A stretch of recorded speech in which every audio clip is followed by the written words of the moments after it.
Hey everybody, welcome to Will and Drew's Gaming Retrospective. You are listening to episode 102 for the week of November 15th, 2020. I'm your host, Drew, and I am joined by the man with the warm light over there. Is it natural? Is it warm? It's natural. Natural. The man with the natural light. That's Will. What's going on, dude? What's up, Drew? How are you, man? I don't know. We got past Monday. We did. And I feel like I was asking a question there. We did. Yeah, man, it is the end of Monday. Tomorrow is Tuesday. I've been preparing for the show all day, and now I'm like stumbling over my own words for some reason. I don't know why. It's one of those days. I guess, man. How's everything with you? You doing all right? You know, I'm doing much better now that I actually have a desk that I like. Give us an update. I'm a psychopath. Yeah. Give us an update. Yeah. So for folks that tuned into, it must have been the last episode, 101. Make a long story short, I tried to build a desk. I gave up. I went to go and get another giant desk, sort of a do-it-yourself project, stained it, sealed it, hated it, ended up just being enormous. And managed to return it, which is a really dirty thing to do, but it worked. And now I have this beautiful electronic standing desk by Autonomous, which is a company that's apparently used by NASA and SpaceX and all these cool companies. And yeah, it's absolutely wonderful. It's currently sitting at 48.4 inches, I believe, which is the highest it goes for the Smart Desk 2. And yeah, it's absolutely gorgeous. It's exactly what I wanted. I should have just got this to begin with. But sometimes, it's a little trial and error, but here we are. Yeah. I mean, you have to go on a journey to kind of figure out what you like, I guess. Yeah. That's pretty crazy, man. I'm glad it worked out for you, though. It is definitely challenging to find like a comfortable workstation that works for you. When I first moved out of my home and started setting up my computer station the way I wanted it, the first thing I did was I bought an L-shaped desk, and it seemed like it was a great idea at first. And then, it just really, didn't fit my lifestyle when we moved into the new home.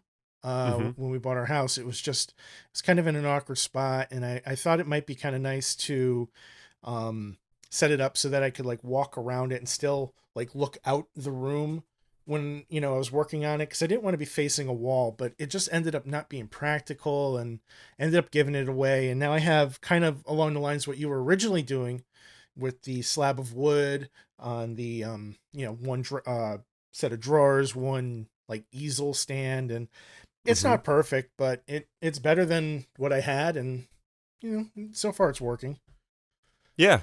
For what we do, with podcasting, and we're just kind of content creators, and occasionally we work from home and things like that. You want something that is just right. When you spend so much time at, in one particular place, it's got to be close to perfect. And you and I are sort of perfectionists in a way, so it just wasn't sitting with me well. But needless to say, I'm over the moon with this, and it's a perfect size, perfect height, and at the touch of a button, I can change it. So I'm frankly in love with it.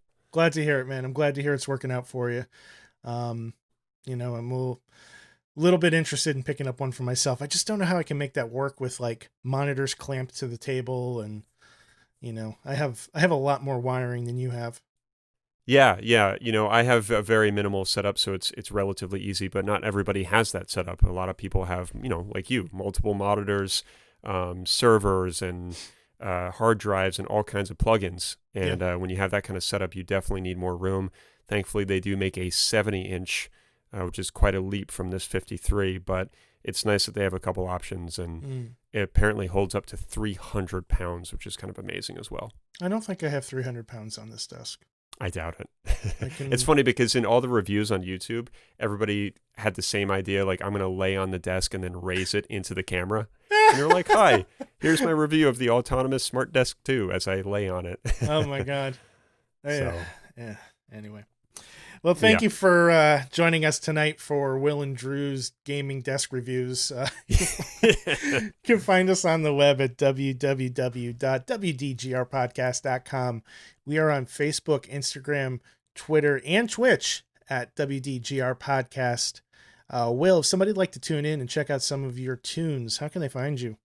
SoundCloud.com/Will_gear.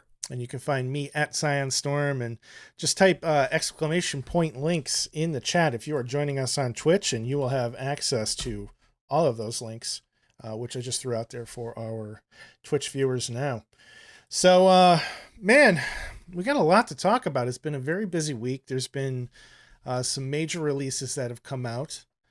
And I'm going to kind of get it started, if you don't mind, this week, because I have something that I want to talk about just to kind of get it out of the way. Of course, yeah. I have this little guy. This is the Super Mario Brothers Game & Watch 35th edition, which I spent $50 on. God, that thing is tiny. It is about 2/3 smaller than I was expecting it to be. Not exactly the most comfortable thing for my man hands here. And it has a really bright screen. I'm going to try to angle this in a way where the webcam will pick it up without washing it out. But this screen is absolutely gorgeous, if not incredibly too small. It comes with Super Mario Brothers, the original Super Mario Brothers 2 in Japan. Over here it was released as Super Mario Lost Levels. Mm-hmm. And it comes with a game called Ball, which was one of the original Game & Watch games, in which you basically, can you see that? No, but it's like one of those, yeah. It's like an original Game & Watch game where, you know, you really only have the LCD kind of animations, like the Tiger electronic handhelds. Sure. That we're God more bless familiar those with. devices. Right. So Nintendo had their version called the Game & Watch, and they had a whole line of them. The originals are highly collectible. Some of them are quite expensive, especially if they're in good condition and include the boxes and everything. I never had one when I was growing up. I always had the Tiger Electronics. Mm-hmm. So when they announced this, I was kind of on the fence. And they announced this around the same time that they had announced the Super Mario 3D All-Stars that came out about a month ago, and, you know, doing all this stuff for the 35th anniversary. I was kind of going back and forth. I was like, you know, no, I don't really want this. I don't really want this. I had decided that I wasn't going to get it. And then basically I saw that it went up on sale on Best Buy. I got an email about it, and, you know, I was just waking up for work. So the email had come like maybe an hour beforehand. I'm like, I don't really want this. I'm going to buy it. Great logic. So the way Best Buy's website was set up, they gave you like an add to cart button. And I suspect they're doing this with the Xbox and the PS5 as well. You press add to cart and it's like, hold on a second. We have to check our inventory. You won't know if you have this unless you see it in your cart. And then you better fucking move quick, because it might sell out before you get it. So I press add to cart and it just starts spinning and nothing happens. I'm like, all right, well, decision made, no problem. Uh-huh. And then one of the guys in our chat room, Puxor, is like, oh, by the way, the Game & Watch is available on Amazon. I'm like, thanks. So I bought it. 2 days later, here we are. Got it in my hands. I got to say, the box is quite nice. It has like the slip cover that's got the, the Mario 1 layout on it, but it still has the original Game & Watch kind of look to it as well, too. So this is a super nice touch. It comes with a USB-C cable for charging purposes. So you just plug it in right there, and then you just have your on button. And then there's, in addition to the 3 games, it also tells time. And this, it's backwards because the webcam is flipped, but I can see it. Yeah. It looks nice, and it adjusts based on daylight, AM, PM. It does a nighttime mode as well too. If I leave this on, it will continually show the time. It doesn't automatically turn off the display, as far as I'm aware, because it is designed to be used as an actual watch. So that's pretty cool. And keep in mind, this is, before cell phones, these things came out. So the idea of carrying a watch around with you that was also a video game was pretty fucking cool. Is it $50 cool? No. That seems solidified. I At least not for me. I think it's a highly collectible piece of technology. I think it's cool. I wish I paid 20, maybe 30 for it. I think that the idea that Nintendo even charged $50 is kind of absurd, but I was dumb enough to buy it. So I guess, who's laughing now, really? But at the end of the day, I guess the price is really only justified by how many of these that they make. If I can turn this around and make a profit on it, if it's hard to find, then sure, the $50 is maybe worth it. I'm probably not going to sell it right away. Maybe someday I will. But in the meantime, I kind of wish I kept the $50. I'm not a big enough of a Mario fan to kind of freak out about it. And it does too little. Seems like a novelty piece, after listening to this whole review on it. And, buyer's remorse at its finest, but we've all been there, right? It's kind of like the gamer's mentality. I don't want it, but I'm buying it. Right. And I've been bad about that, particularly lately with the mini consoles and, some of this limited stuff, Another good example is the Mario 3D collection. I don't really have any particular love for those games, but I was eager to get them. And I'm glad I bought that because at least I feel like I got my money's worth out of the 3 games that are there, even though I've really only played Mario 64. But it's nice to have those games that they're going to be playable, and there's infinitely more replayability in them than what this has. So.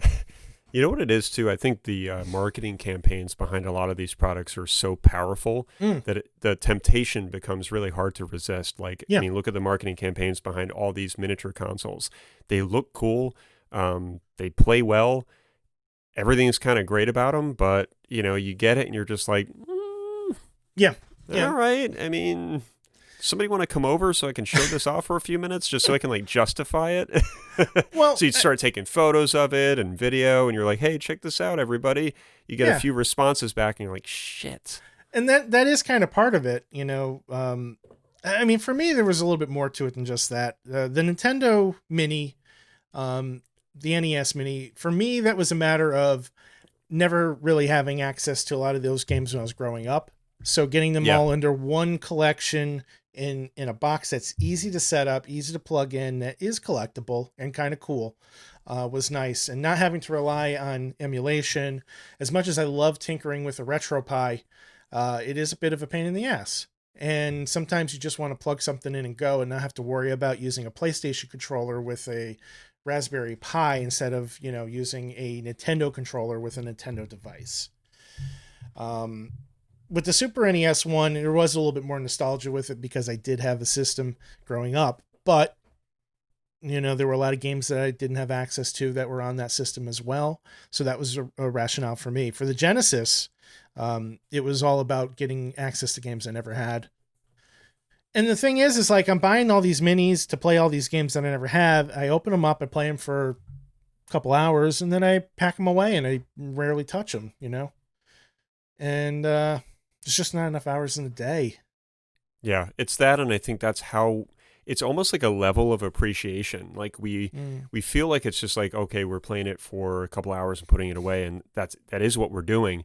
But we still do appreciate it. It's just our version of appreciating it. It's there. We want it. We want to treasure it. But ultimately, they're going to get a lot of use out of like a college dorm room, with like 2 guys in there that are gaming every night, or a frat house, where they load that thing up and everybody's playing it. Like, that thing is going to get played to death. But for collectors like us, it becomes more of a collector's piece. Yeah, it absolutely does. So, and that's okay. I figure at some point, I'll put this guy back in the box and, somewhere over there, it'll sit for a little while until then, somebody comes over and says, oh, let me check that out, and take it out and, go ahead and fire it up at that point. But for now, the only reason it's not in the box right now is because I wanted to show it on stream, quite frankly. Yeah, no, I think it's very cool looking, and I agree. I think $30 would have been a better price point. Yeah. But it's so rare to find a particular device like that at an odd price like 30. It's always like 50 or 60 in that kind of range, and I wonder if they kind of have to go by some sort of guidelines for that sort of stuff. And they probably do. I'm sure their guidelines are like, take the actual price, double it, and add 10. Yeah. Like, I'm sure there's some sort of methodology to, pricing retail items. And I think the rule of thumb is triple your cost, because you have to pay your employees and then you have to pay to distribute it and sell it. Right. Mm-hmm. And then whatever that number is, I think they're just adding another $10 to it. Yeah. Someone like is always getting a cut. It's always like, Jimmy Two Pags is always getting a cut somewhere. Hey, Jimmy Two Bags, I got to get my my Game & Watch, yo. Yeah, where's my cut? It just makes me think of like mob films, man. It's terrible. Gotta love it. My mind is tarnished. Oh man. So you've been playing some classic games in a way pretty recently, huh? What have you been playing lately? Yeah, so folks know probably by now that I did abandon Child of Light. I'm glad I did. Moved on to Shadow of the Colossus, which I have mentioned before, and I did happen to beat it. Ooh. Gosh, it was over the weekend, right? Yeah. I think you announced it to me. I want to say Saturday. I want to say it might have been the weekend before. I don't think it was this last one. Yeah, because today's Monday. Yeah, either way, I think it was definitely last week. But anyway, right. I beat the game. I stuck with it. And the reason why I stuck with it is because I loved it. And sounds like, it shouldn't be rocket science, but that's it's kind of an equation that we're not really used to on this show, which is stick with something if you like it and beat it. And that's what I did. And you and I both do that from time to time. And when we do, it feels freaking great. So, beat it. Absolutely loved it. I think it's definitely going to be in my top 5 of all time, which again is a really bold statement coming from me, because I have a lot of games in my top 5 that I really thought were concrete. But this one I think is sort of sandwiched its way in there somehow, because it's just, it's a masterpiece. So I just queued up this video that you sent my way called The Most Beautiful Game Ever Made. And I think it would be a good place to kind of start as far as talking about what makes this game so special. Tell me about the graphics here. Yeah, we'll start with visuals. So Blue Point Games, I'm sure most of us listening are probably familiar with Blue Point. They are the masters, or the gods that I refer them to, behind the Metal Gear Solid HD collection, the Uncharted Nathan Drake collection, Shadow of the Colossus remake, quite a few titles. I know they dabbled with... What was the other one? They also did a Shadow of the Colossus PS3 remaster. And, of course, they did the Demon's Souls PS5 remaster, or remake. So that's their specialty. They did a bang-up job with this. And it shows, man. This game, apparently, if you run it on a Pro, it runs at 4K 60. I want to say there's a different mode as well. Like, it incorporates HDR as well. I played on my 1080p 55... 120 hertz, and it just looked unbelievable. At times I really thought it was just like real. There are some really photogenic sort of areas that really look like you're looking at a live video of something. So extremely impressed. I find it hard to believe that this game came out in 2005 or 6. No, it was 2005 in North America, October 18th to be exact. And to think that a game that old got remade and looks just as good as like next gen games or like those late PS4 games is pretty incredible to me. Yeah, I think sorry, go ahead. I'm sorry to interrupt. Just watching the clips here, the shadow, no pun on the name there, but like the shadows and light in this game are jaw-dropping.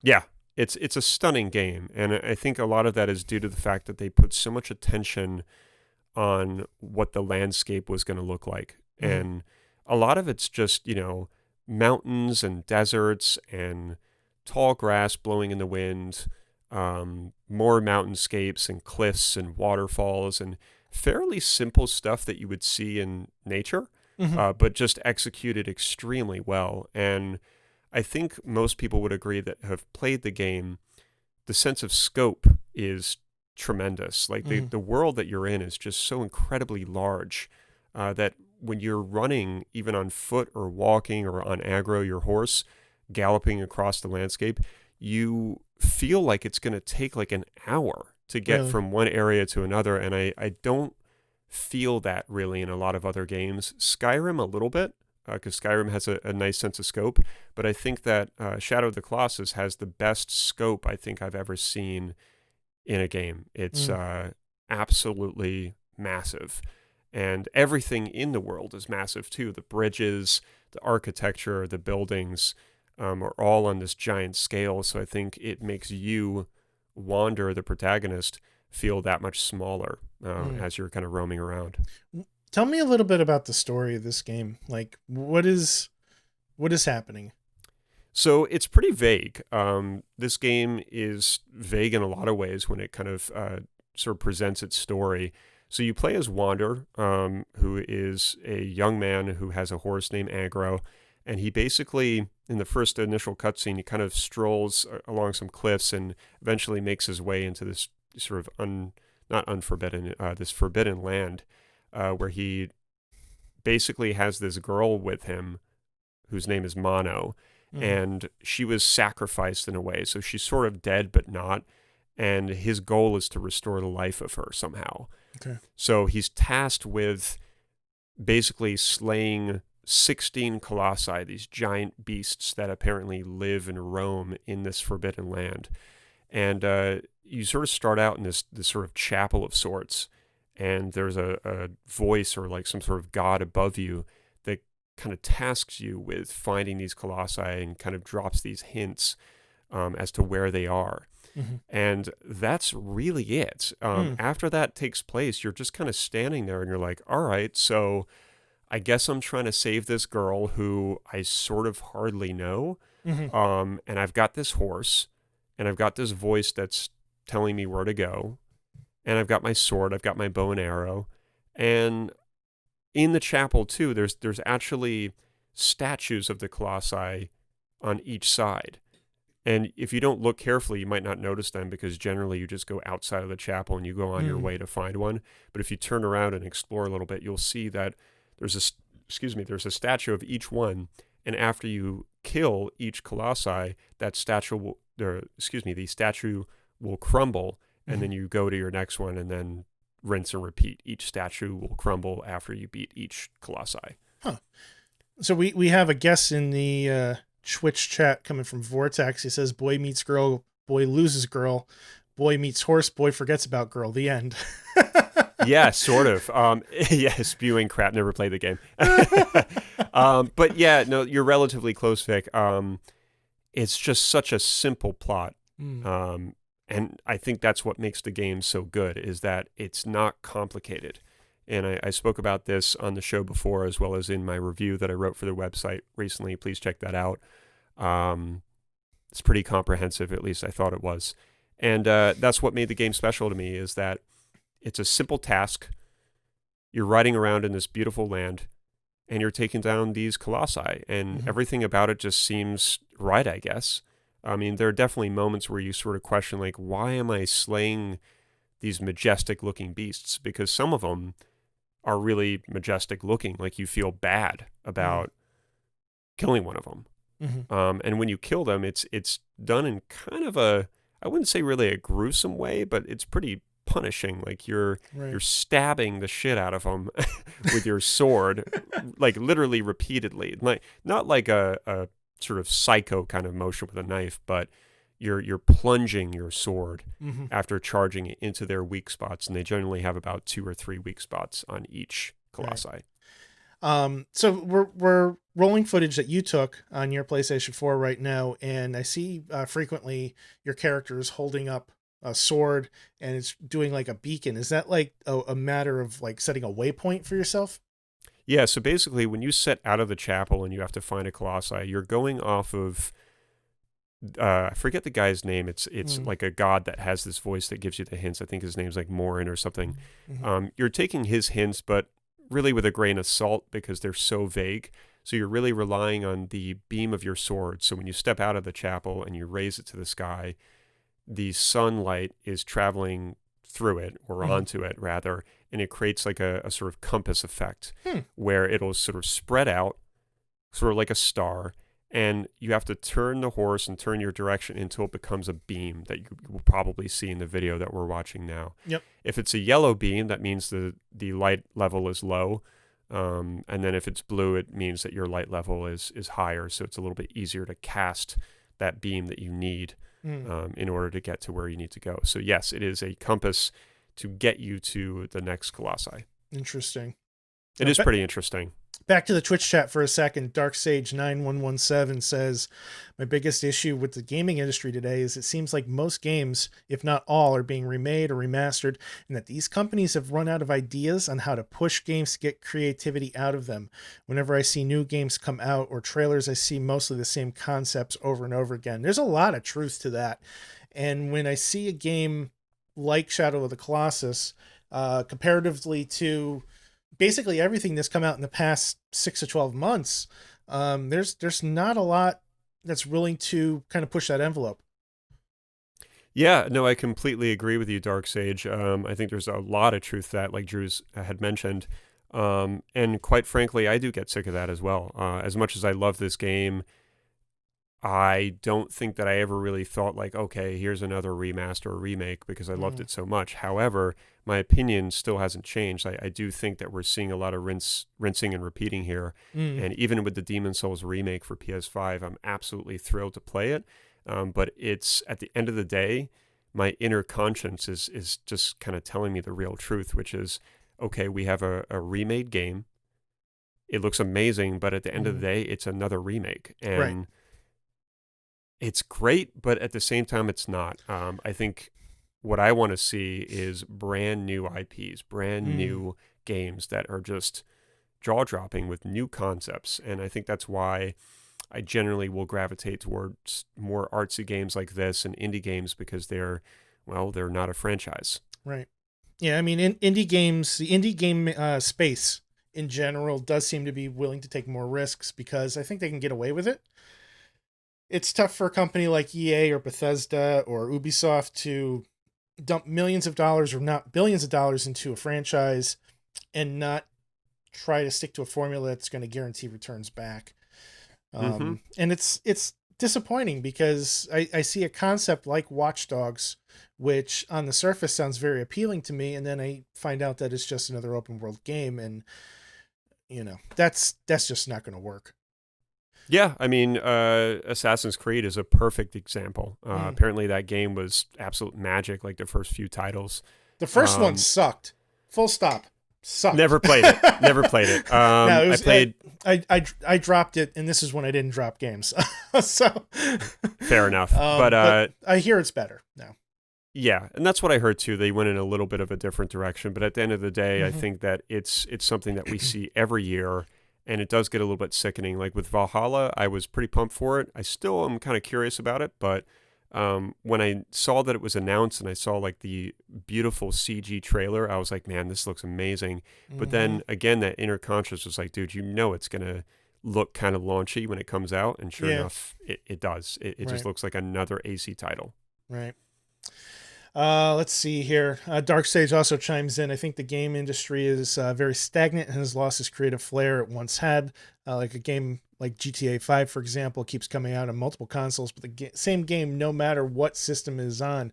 And when the new games like Halo come out, it seems just to be the same old cut and paste rehash of what was before. That's a concept and something that we've talked about a number of times. It's just playing it safe. And, GTA 5, we joked around that it's going to be on the PS5 and the Xbox Series X, and it'll probably be on the PS6 and the Xbox, whatever the stupid name they come out with next time is. So let's talk a little bit more about the music in Shadow of the Colossus. Tell me about that. Of course. So music is interesting here. It does not play while you're traversing the land or the world. Basically, all you're going to hear is Agro's hooves, the galloping, yourself, the sort of ethereal noise that comes from the beam cast by your sword, which is pretty cool. You're going to hear some nature sounds like a hawk that occasionally flies above you. But outside of that, it's really quite quiet. And I really enjoyed that because Dark Souls and Demon Souls are like that. It's a quiet world until you run into a boss or a cutscene. And that's when you're going to, that's where the music kind of cues in. So when you encounter a Colossi, the music does get pretty intense. And here's where it gets interesting too. It'll play, and there's a specific theme for it. Usually it's the same one.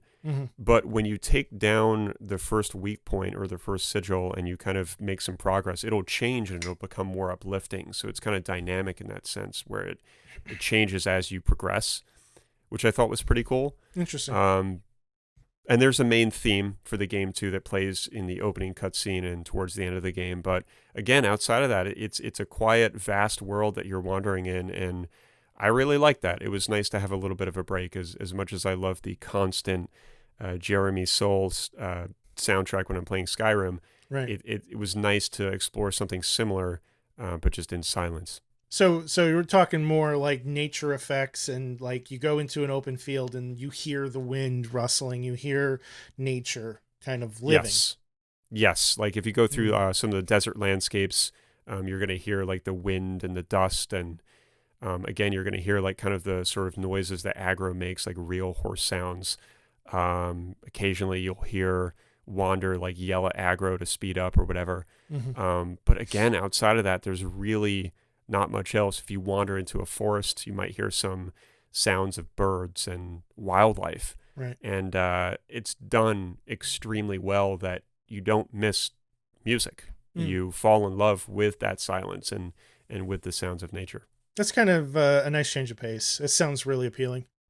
Yeah, I guess you can sort of relate this to Spiritfarer in a way. Like, I don't know what the music and the soundtrack is like in that game, but any game like that that's a little bit more relaxing, if you will, this game has a lot of those same kind of qualities. It's a good game to play, I think, after a long day at the office. Yeah, I think Spiritfarer would actually benefit from having parts where there is no music. The music is pretty much nonstop, but it ramps up or scales back depending on what's going on. And, it's a very story-driven title, as far as the music goes. But, I mean, there are certainly some times when I kind of wish that the music would just kind of lay back and you just hear the sound of the waves. I think that would be really nice.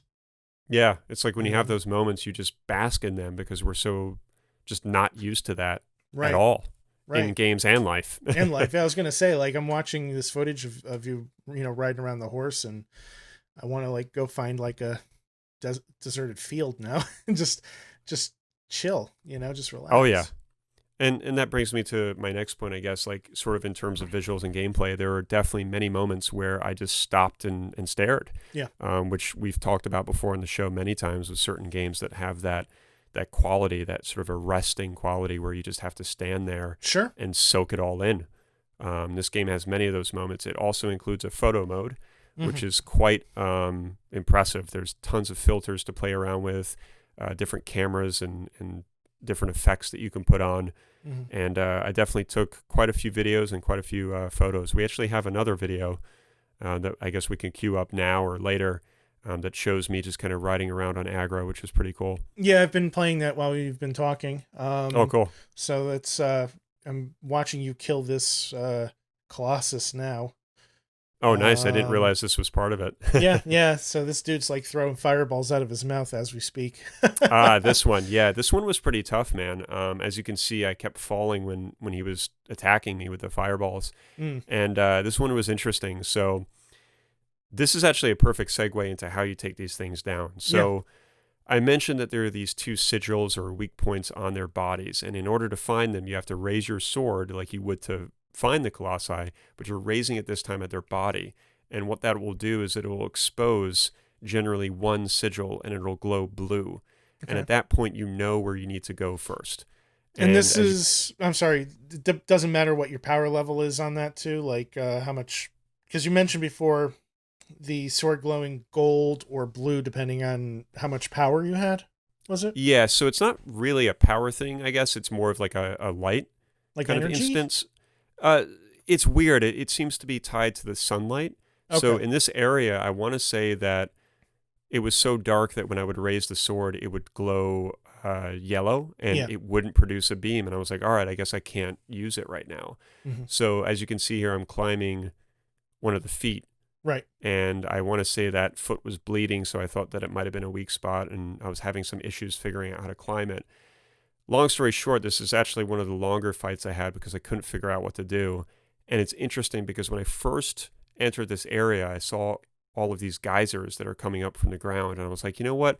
I bet you I have to kind of coax it over one of the geysers to topple it. Mm. And sure enough, that's what I had to do. So after about 10 or 15 minutes of just toying around with this thing and trying to get him out of his like sort of cave, I managed to get him over one of the geysers, and I had to position myself just right. And then when the geyser would go off, he would topple, and then I had to climb him and then find a way to get onto his back as he was getting back on his feet again. It was quite challenging. But once I made it on his back, I was then able to get to the first sigil and start stabbing it. That's awesome. And when you stab it, basically what will happen is half of its life might go down or a quarter of its life bar, and you have to watch your stamina, which is at the bottom right there. It's that yellow little ball that also has like a small like meter off to the side. And when that starts flashing, you know that your stamina is getting weaker and you're basically running out. And if you let it run out, you'll just completely fall right off and you have to do the whole thing all over again. That's rough. So it's grueling. There's been many times where I definitely wanted to quit. Yeah. I was like, fuck this, man. I'm not doing this again. This is ridiculous. It took me fucking 10 minutes to get on top of this thing. But when you kind of press on and you don't let that, you don't sort of give in, it's incredibly satisfying. It's I think comparable to taking down a boss in Dark Souls. It's very triumphant. Very cool.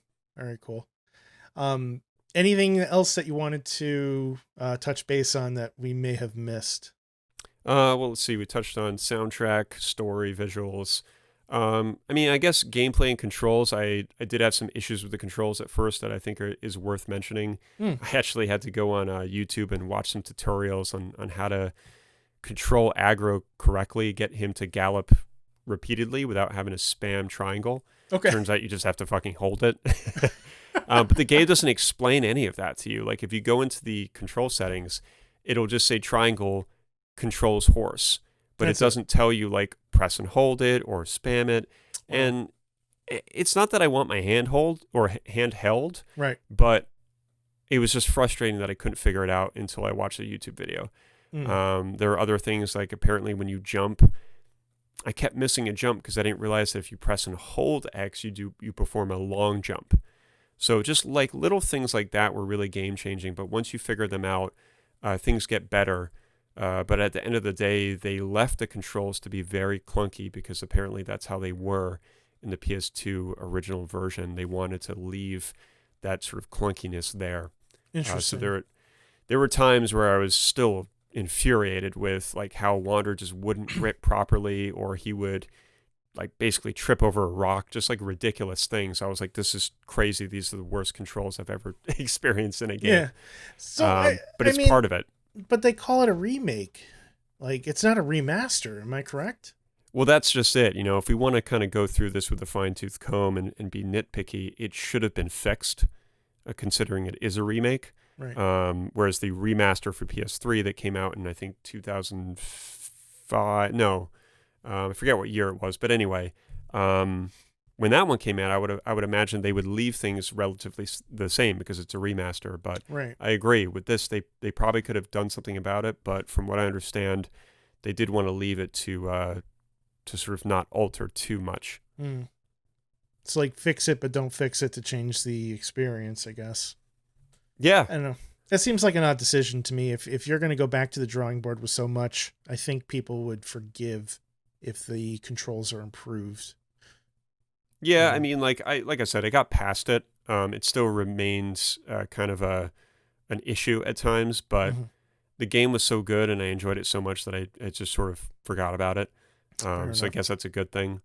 But I guess final thoughts would be play this game. You know, if you're not really into artsy indie type games, it's not really an indie game because it's quite a successful game, you know, globally, and is very highly regarded. But play it. You know, if it doesn't really look like something that you would play, I would still encourage you to play it because a lot of the people that I know that have played it some of them are the kind of guys that play Call of Duty every weekend and nothing else. Right. So if they can enjoy this, then I think anybody can.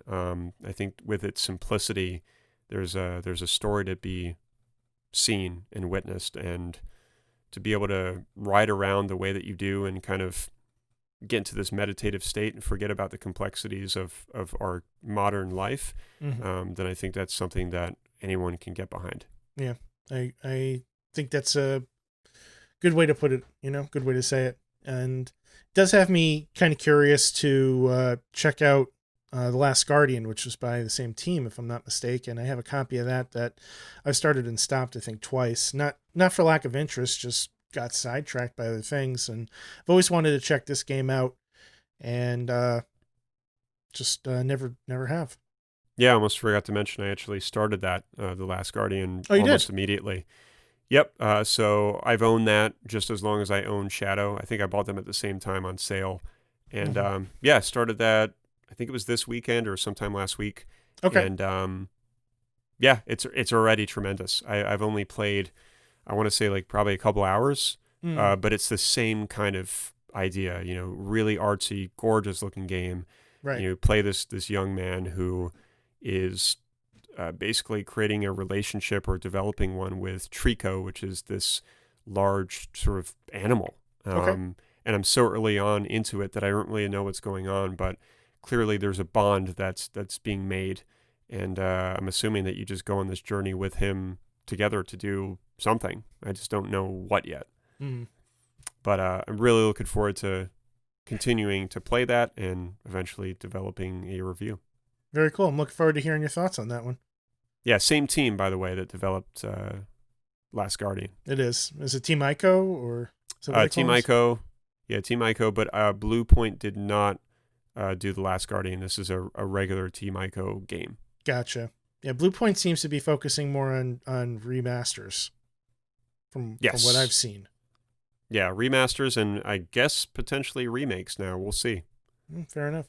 Very cool, man. I'm glad you enjoyed it, and congratulations on adding another notch to the belt.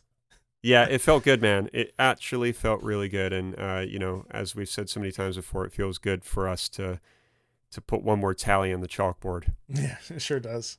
It sure does. All right, so let's move on to our next topic, shall we? Let's do it. All right. Xbox Series X. Mm. It is here. And I was able to get my hands on one day one, thanks to Microsoft being the only store that was functioning for pre-orders when I attempted. And I got to say, overall, I'm pretty impressed with the entire experience. But I do think the best way to sum it up is think about what it's like when you get a new computer. You can do all the same things that you can do, but better. Yep. And not a terrible thing. It's not. And it's a lot of the little things that you don't really think about that I think kind of set this up and make it worth checking out. Now, I'm strictly speaking about the Series X. I have not had any experience with the Series S, although I understand that a lot of the same things will carry over, from one to the other. It's just a matter of graphics and storage space, primarily. This thing is fast. I mean, really fast. You turn it on and you're at the dashboard. Like that. I actually missed the initial boot up sequence because the system turned on. My TV was trying to figure out what the hell this new thing that's plugged into me is. Mm-hmm. It flickered, it went black, and by the time the TV had sorted itself out, I was already at a setup screen. And the entire setup process was done on my phone. It had me basically scan almost like in a Bluetooth way for a console that was trying to reach out. Anybody that's done like a Google Home or an Alexa or Apple Siri stuff, it's probably the same process. You're looking for a device that's casting out a broadcast signal, but it's not yet connected to your Wi-Fi. The Xbox is doing the same thing, and you just grab your phone, you grab the app, and you link the two together, and it's like, all right, cool. Would you like us to transfer all of your settings from your Xbox One to your Series X? So the answer for me was going to be yes. There really isn't a ton of stuff for me to change. It's going to be the same profile. It's going to be the same basically everything. And it started just doing its thing through the app, and then it started downloading an update. And pretty soon after that, I was at a very familiar dashboard. But at that point, I didn't have any games installed, right? So that process was a little bit weird, I got to admit. The servers, I guess, were kind of getting hammered. So the download speeds were pretty throttled. And at first I thought it was an issue with my network, right? I was trying to they have a network share mode where you can have both systems on and transfer games from one system to the other over the network. I was trying to do that, and I was having some really bad luck getting that to work properly. Apparently you cannot do anything with the system while that's happening. It just has to be strictly transferring the network. The minute you start a game, even if it's not the same game that you're transferring, it just crashes the process. So that didn't work out. So the first day that I had it, I really only had a couple games installed, and it was a little disappointing. But when I went back to it the next day, more and more had downloaded. The queues for downloading stuff had kind of loosened up a little bit, and the network speeds improved. So I was relieved to find out that it wasn't exactly 100% my router's fault. I have to blame Microsoft for some of it, thankfully. But all in all, once I got past that process, things were moving pretty smoothly. And it's nice. I mean, the whole system, it feels premium. If I can use that as a phrase, right? Sure. The console itself has this sleek matte black finish to it. It has heft and weight to it. It's very chunky. And it's simultaneously smaller and larger than I was expecting it to be at the very same time. And that sounds really weird, but I don't know how else to explain it. Like, I thought that it would be huge. And it wasn't, but it was still bigger than I wanted it to be because I struggled to find a spot for it in my entertainment center.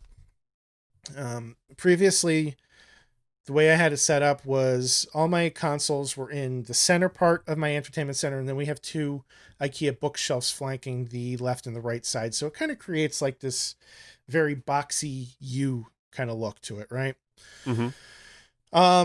The only spot that the console would fit in would have been the spot where my center channel speaker is for my surround sound, and only if I laid it sideways. And if I moved the speaker, I would not have a place to put the speaker.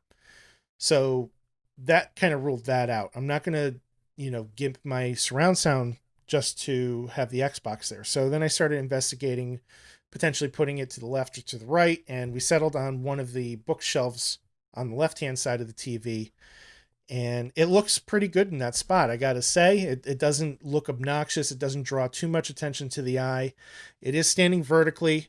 I do have maybe 2 inches of clearance at the top, which is a little... I wish I had more space, right? That would irk me too. Yeah, and it's... I'm concerned about ventilation, but I've kept an eye on it while I'm playing games, and while it gets warm, it never gets so uncomfortable that I can't put my hand in there. So I think I'm probably in good shape, right? I've actually taken my hand, put it on the system.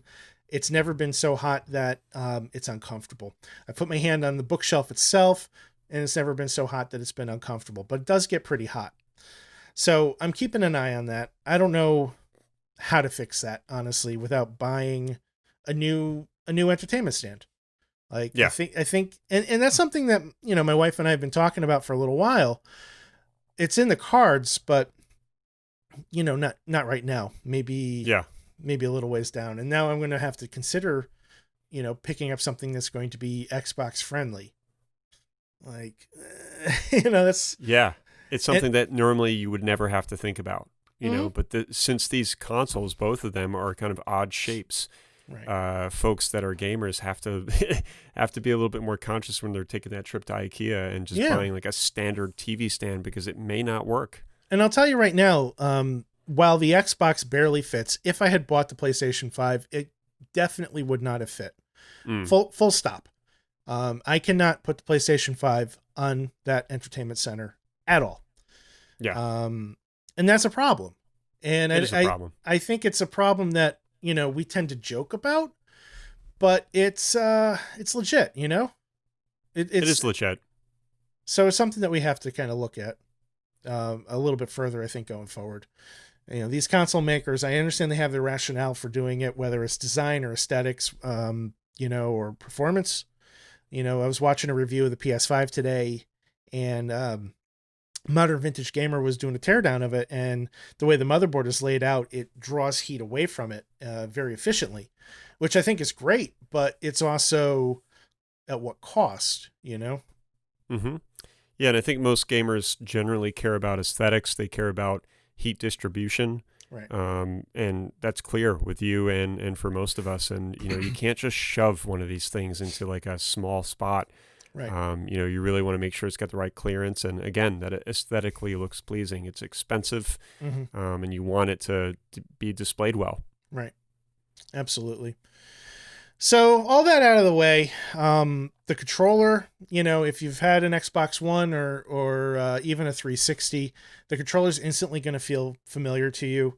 They've taken the Xbox One design and they've refined it ever so slightly to make it feel that little bit extra, that little extra premiumness to it. Oomph.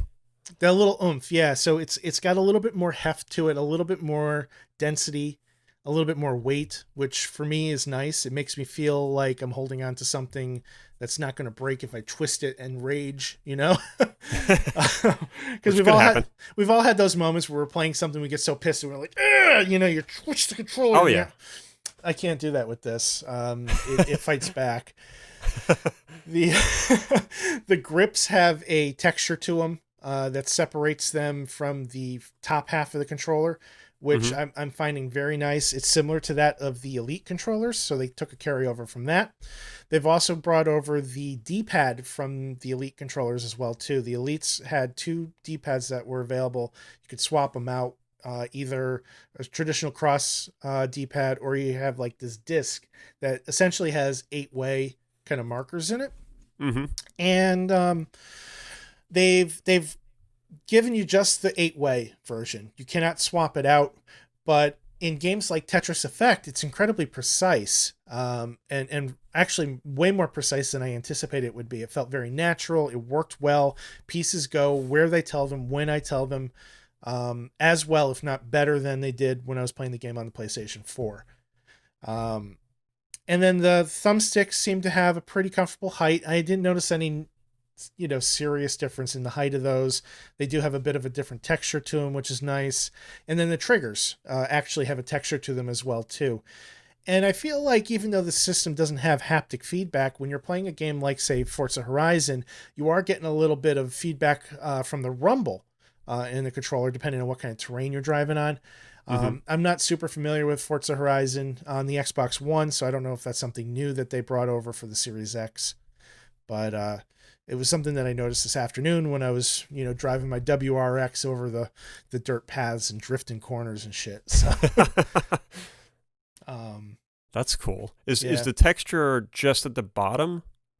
No, it goes up all the way through the entire grip, and then on the triggers, it's just on the finger side of the trigger itself. It's not on the bumpers. Okay. So I did not bring the controller in with me, unfortunately, so I can't point it out, but I can use. So this is an Xbox One controller. So you would have the texture on this side here, and then on this side of the thumb pad. I see. Where it matters most. Where it matters most, right? But the faceplate is completely matte black. And then in the middle, you have a share button, which is a new feature for the Xbox. Now, the Xbox has always had the ability to share footage, screenshots.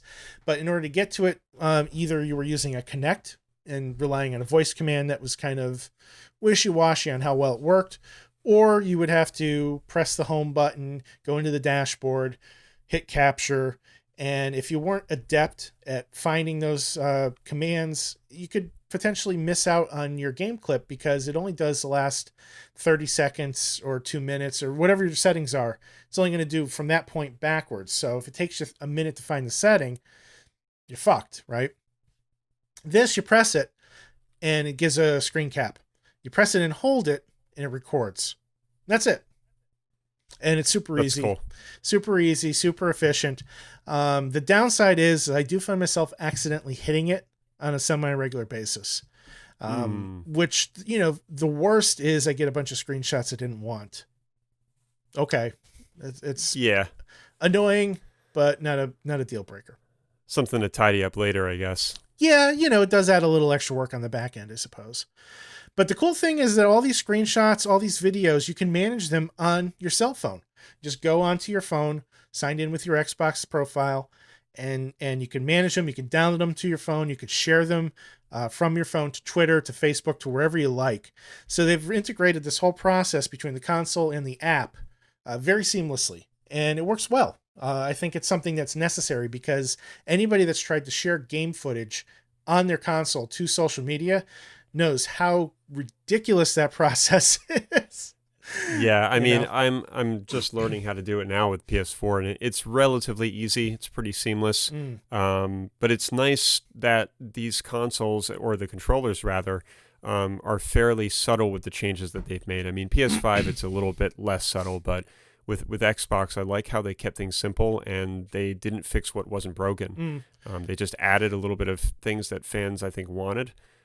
Texture, share button, and that D-pad, which we all know most controllers usually suffer from a pretty piss-poor D-pad. Well, I mean, I think this kind of goes into their whole vision for what the console is. You're taking, and like I said at the start of this review, you're upgrading your PC, essentially. I can do everything that I could do on the Xbox One, but better. And that goes down to controllers, too. If you come over and we want to play a co-op game, well, I only have one Series X controller, but I can pair my Xbox One controller to that console, and now we can play on the same console together. And I think that's a great move for Microsoft because they know that most of the people that are going to buy this system are already heavily invested in it. So they're allowing you to come forward with everything that you've purchased and continue to use it without having to start over. It's a bit of a different approach than what Sony is doing because Sony is kind of segmenting the PS4 and the PS5, in my opinion. While they're letting you still play those games through backwards compatibility, there is a delineation between what the two products are. It's just a different approach. I'm not saying it's wrong or right, but it is a different take, and it's a little more traditional. I think Microsoft is kind of taking a more of a PC gamer approach to this whole situation with the backwards compatibility and the peripherals, something that we've kind of, come to expect, really. Yeah. I mean, even what PS5 has done, it's, again, quite drastically different, but at the same time, they've really only added like this haptic feature technology. They've added a little bit more shape, and I think they took some notes from Xbox there, which was smart because the DualShock has always been a little bit small for some people, so to add that extra, thick boy status, it's a nice little bonus. Yeah, absolutely. Let's see here. So just kind of looking over some of my notes here.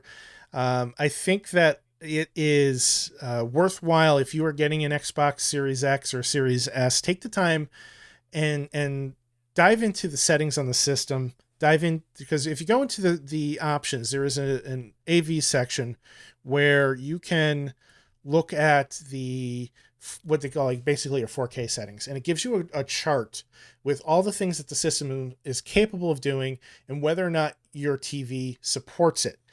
And that's not a firm yes or no answer on whether or not your TV can do some of these things. I know, for example, that my TV is capable of doing 120 at 1080p, right? Yeah. But when I was going into the settings, it was saying no, I can't.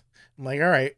So I go on rtings.com, which is one of our favorite sites. Yep. And sure as shit, they're like, yo, your TV does that, dude. So I start diving into the settings and on the TV itself, and I found this whole thing under game mode that I did not realize had been patched in on one of the software updates to my TV, and I had access to FreeSync. I'm like, all right, well, let me turn that on because that's supposed to be on. And when I did, all of a sudden, all those options that were red are now lit up green. So now I'm able to do everything that this system can do with the exception of 4K 120 frames per second. Okay. 4K 120 hertz. I can't do that. And Right. that's understood. Like, I knew that I wasn't going to be able to. And I'm okay with that for the most part. I think at some point I'm going to want to upgrade, but like, I've only had this TV maybe a year and a half. It's a pretty good TV. I really like it. I don't want to spend another $1,500. Yeah, you need to keep that. Right. So we're going to go with what we have. But I'm glad that I took the time to play around with it and really dive into the settings and ensure that, what I needed is there, because otherwise I would have just kind of shrugged my shoulders and been like, okay, I'm fine. This is what it is. So if you're listening to this, dive into your settings, make sure you get everything that you're able to get right out of the box. I'd recommend that people do that with almost any piece of technology. There's Yep. too many people out there that just dive right in Yep. and literally sometimes months or years later have no idea what they were missing. Agreed. I remember actually, just a segue super quick, Tom, who we've had on the show, he had a receiver years ago. He had no idea that it wasn't hooked up correctly. He was missing Dolby Digital, DTS, all that stuff was never on. And when we got it on, it was like literally night and day. Yeah. I'm pretty sure you've heard like real DTS audio and stuff Oh, yeah. from a receiver. It's outstanding. So to kind of talk about that for a second, during this whole process of diving into the settings, I noticed that my receiver was not getting DTS, right? So what I tried to do was go into the settings and get that fixed up, and I couldn't. What I did a little bit of diving, and I'm still learning about this, but my understanding is we have PCM and you have Bitstream, and now I'm getting technical on the audio side of things. But basically, my Xbox is connected to my TV. It's not connected to my receiver because my receiver is not a 4K receiver. So I have it connected to the TV directly, and then from the TV, I have the audio arc out to the receiver. And so that way, any audio that's coming through the TV goes to the receiver. Yes. If I do with Bitstream, that is uncompressed audio, and the idea behind that is it will allow the receiver to do all the decoding, which is what I would like it to do, because the decoding is going to be best coming from the receiver. That's where you're going to get your Dolby Digital, your surround sound, your 5.1, Atmos, whatever you have is going to come through that. But when I put it on Bitstream, it introduces some pretty severe lag between the TV and the receiver. And I don't know how to compensate for it. There is a delay button that only adds more lag to it rather than less. I think that happened to me once many years ago, and I wouldn't even remember how I fixed it. If you ever... It's common, though. Is it? It's pretty common. Like, I mean, I haven't looked into this in a long, long time, but I remember back then it was a common thing, so it doesn't surprise me that it might still be a common issue. If, I don't know if there's an update for my receiver that would address it. In order for me to update the receiver, I need to run Ethernet cable across the house. So Halo 2 style. Oh man, absolutely. So I may do that at some point in the near future, just to kind of eliminate that as a possibility. But I don't know. It's kind of heartbreaking because I know that the sound that I'm getting out of that receiver is not what it's capable of. Oh, dude, that would drive me nuts. And it's a good receiver, like I got it for a good price. Like it's not Denon's top of the line. Yeah. But it is a freaking Denon. Yeah. Those are fantastic receivers. And I did a lot of research when I bought it, but yes, it's 10 years old now. So yeah. But I'm not running 7 speakers. This should be more than enough. And I gotta get that delay fixed. It's driving me crazy. Yeah. Let's see. I'd lose sleep over that, man, just because I'm like psychotic with that kind of stuff.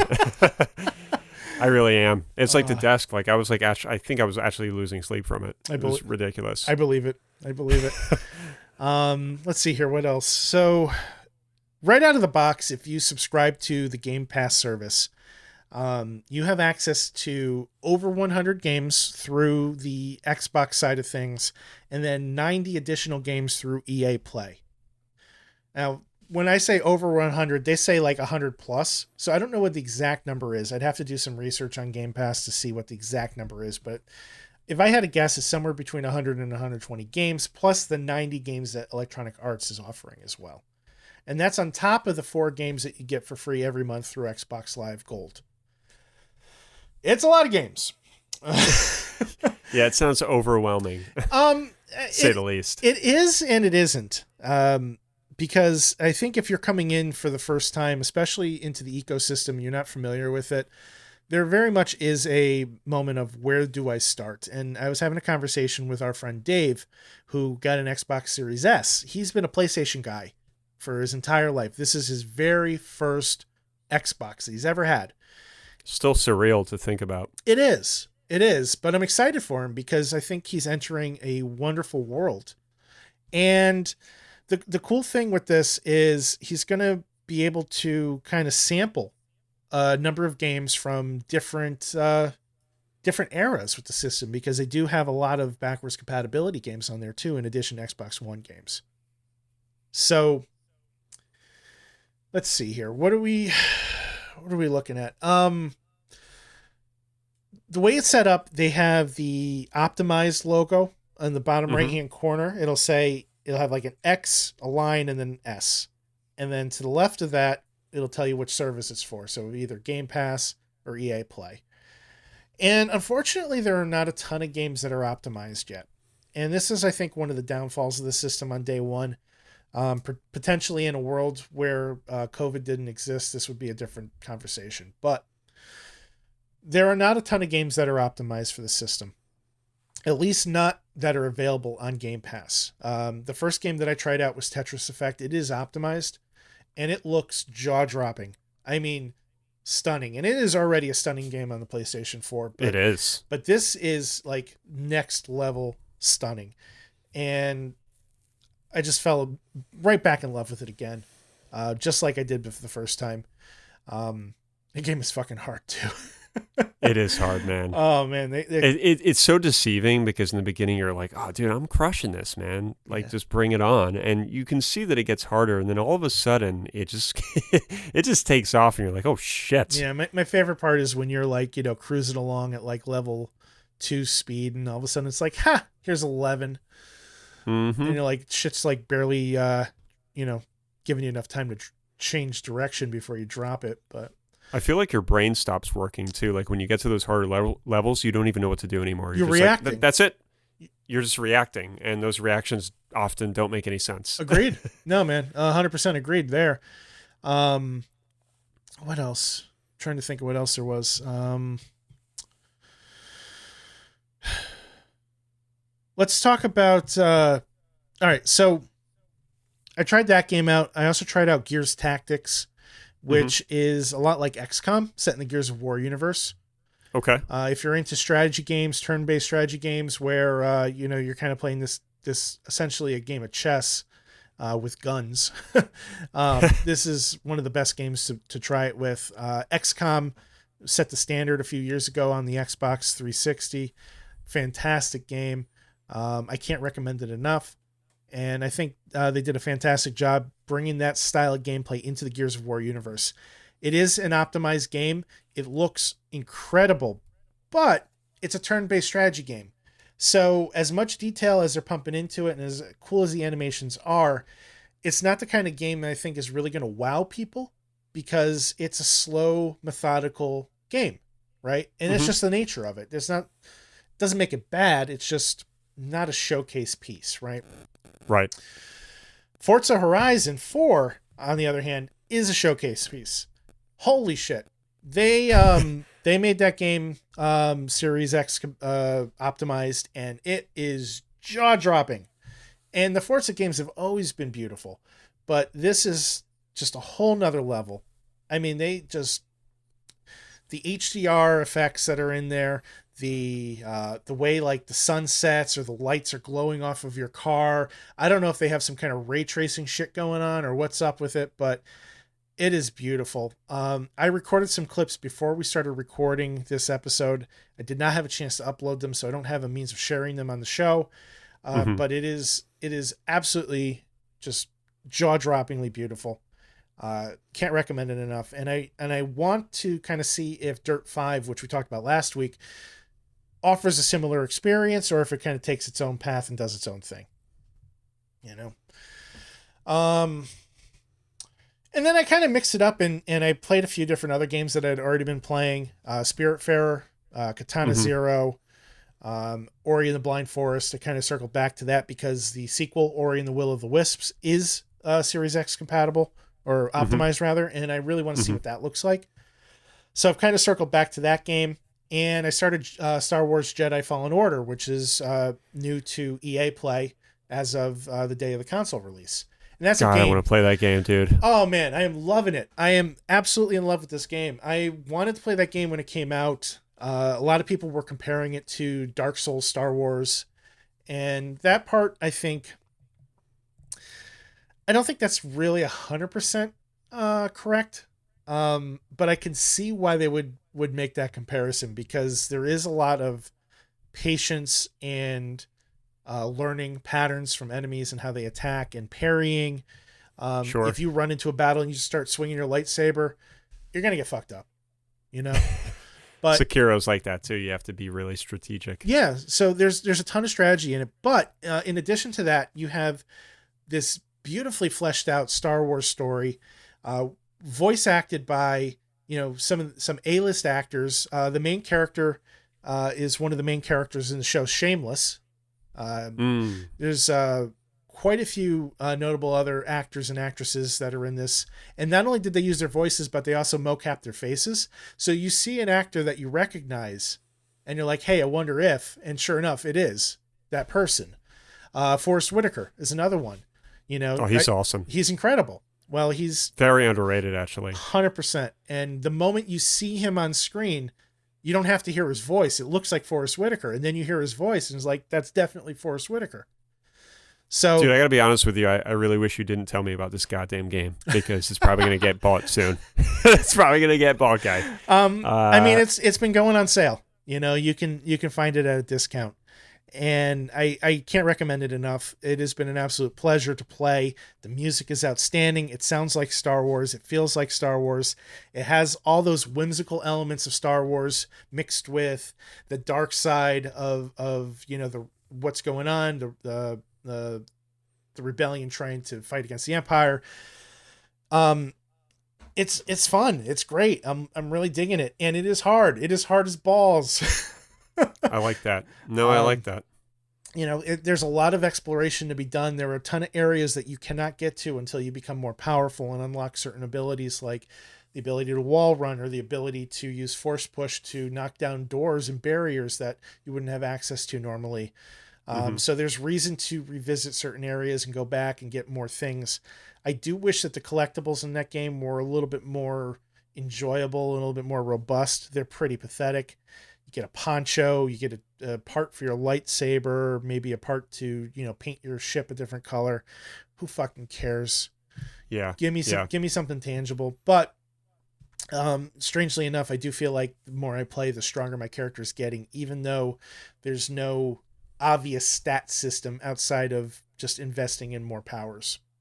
Well, I think it's the gameplay is where the game really is being showcased well. I mean, look at it, dude. The gameplay just it just looks fucking cool, dude. It's stunning. Like, just cool. And I have no idea if they did any kind of optimization for it for the Series X. It is not labeled as being optimized. Okay. The one thing that I've kind of come away with from the Series X overall is the sheer speed of it. And most games load so obscenely quick that if you blink, you miss it. And for the most part, that is true with Fallen Order as well, too. The game changer in this whole thing, and that pun has been made a number of times, but it really is appropriate. The game changer is quick resume. And it's not perfect, but the ability for me to fire up a game like Star Wars Jedi Fallen Order, get to a point where I get frustrated enough and say, like, you know what? I need to step away from this. Let me go play Spiritfarer. I press the guide button, I select Spiritfarer, and then Spiritfarer is up. It's loaded where I left off. It takes less than 10 seconds, and I'm playing that game again. Maybe That is pretty insane. I'll play that for, 20 minutes or so, and you're like, yeah, I've had enough. I don't feel like farming this crop anymore.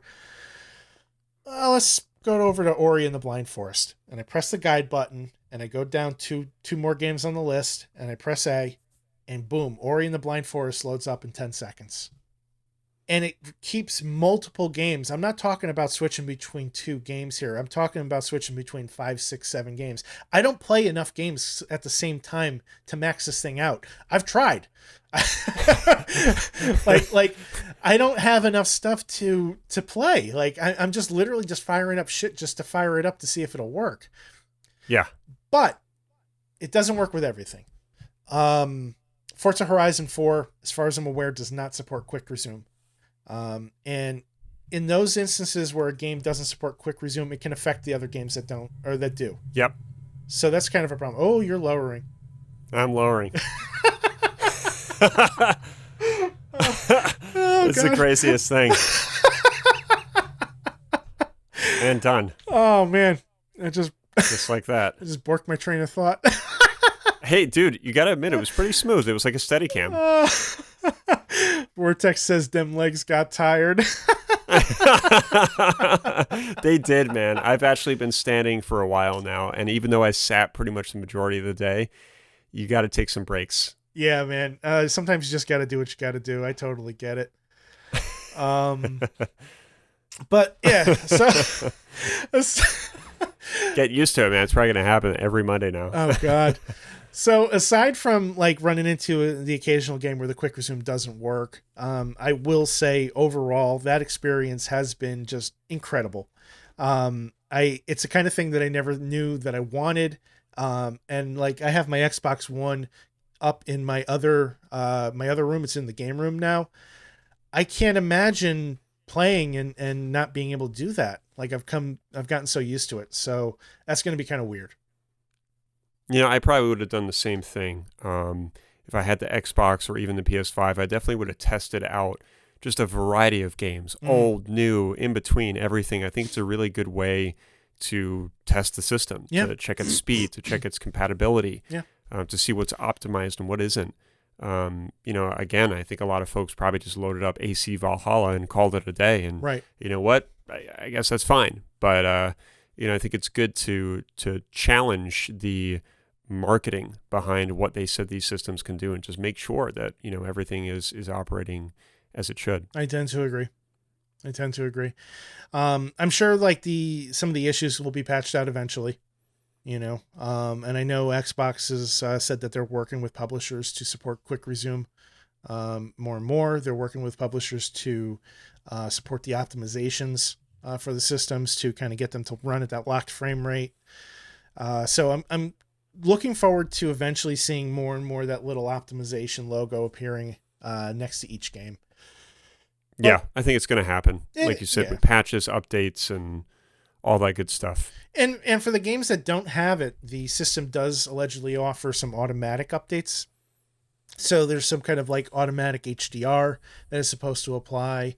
You know, it's supposed to speed up the games, and if they have like frame rate issues, allegedly it can resolve those and kind of lock them in at a steady 30 or a steady 60, depending on the game.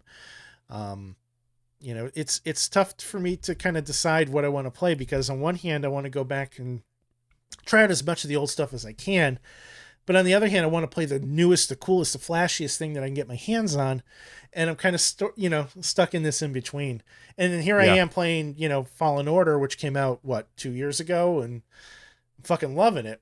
So I guess it doesn't matter. I just have to play. And whatever I play, and that's really all that counts.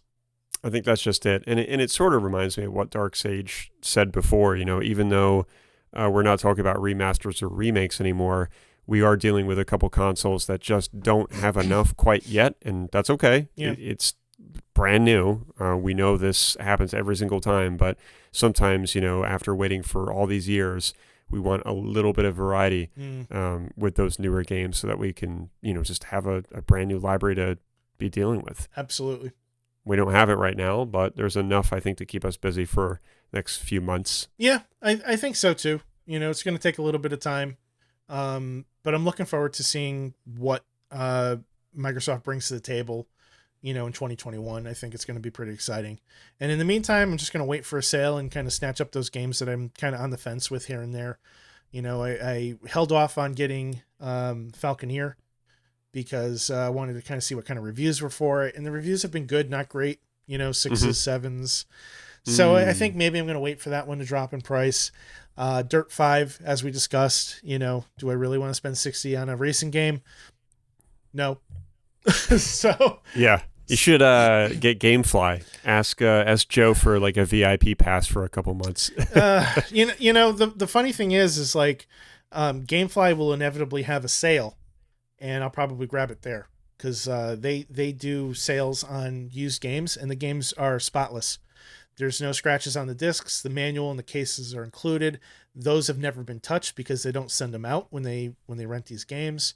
So GameFly may be hearing from me when Dirt 5 is on sale. I don't know. We'll find there you out. Go. I think I covered everything.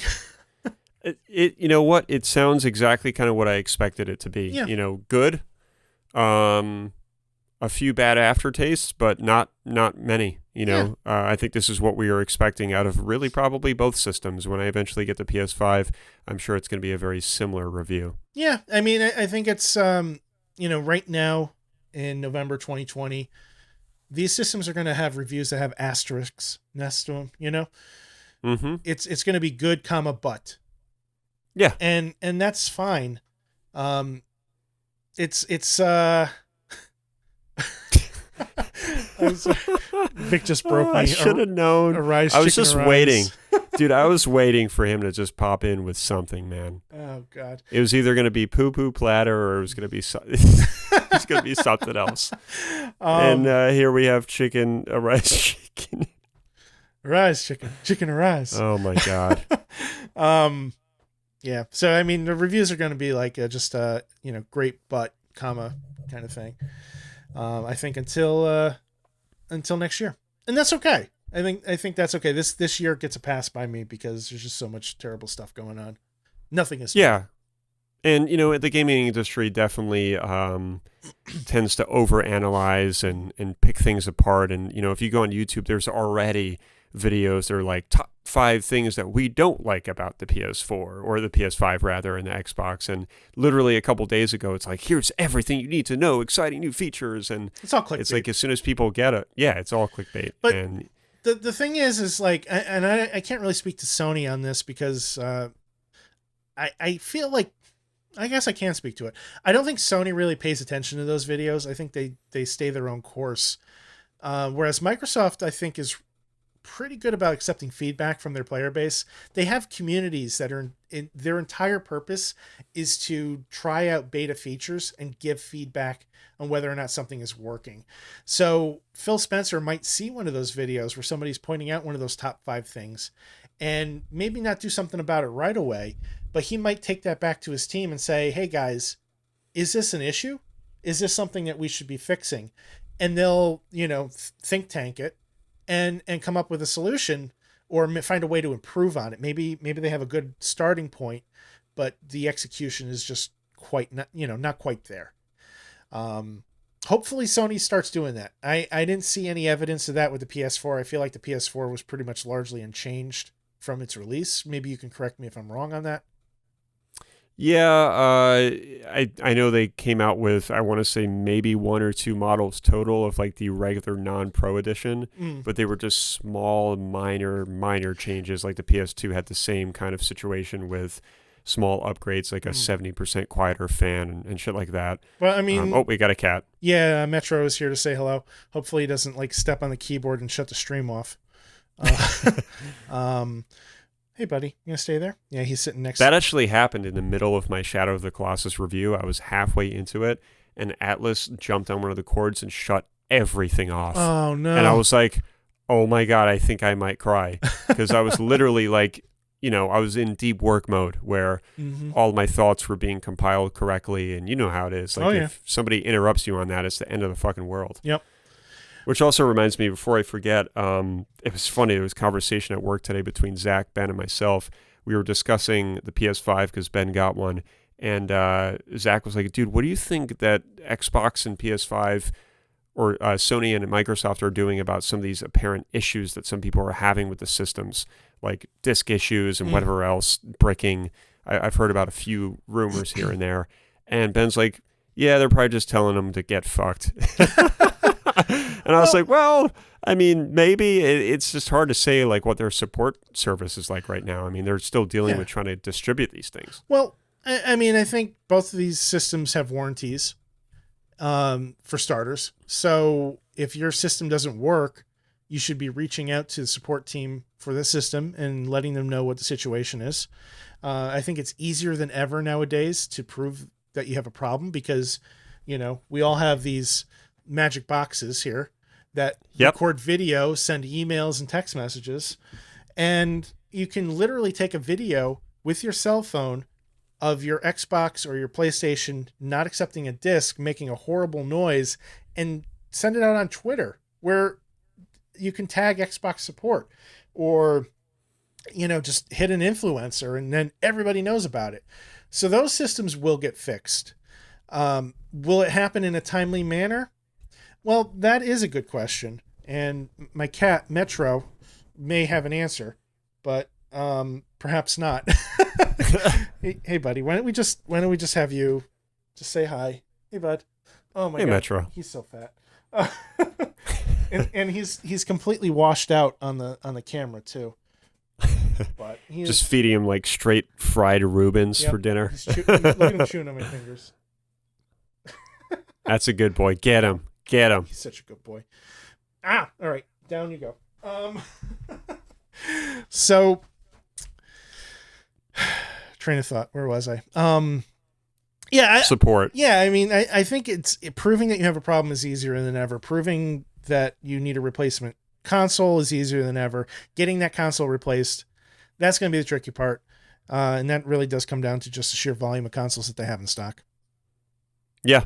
And Zach was, down in the dumps today for good reason. And he got rid of his PS4 Pro. He can't find a PS5. I warned him not to do this. So I said, what you need to say out loud, Zach, is I've made a mistake. I'm consoleless. I was like, go ahead, say it out loud. And he's like, I've made a mistake. I'm consoleless.